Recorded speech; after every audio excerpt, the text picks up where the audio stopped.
Sono stato invitato qui al centro sperimentale di Po di Tramontana per portare la mia esperienza per quel che riguarda il riscaldamento di serre tramite biomasse.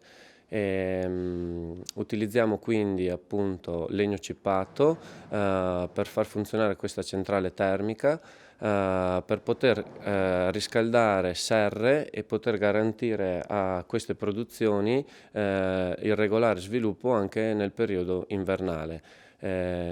Troviamo queste biomasse da rifiuti o scarti di lavorazione industriale o da materiali boschivi di recupero macinati per poi poter far andare queste centrali.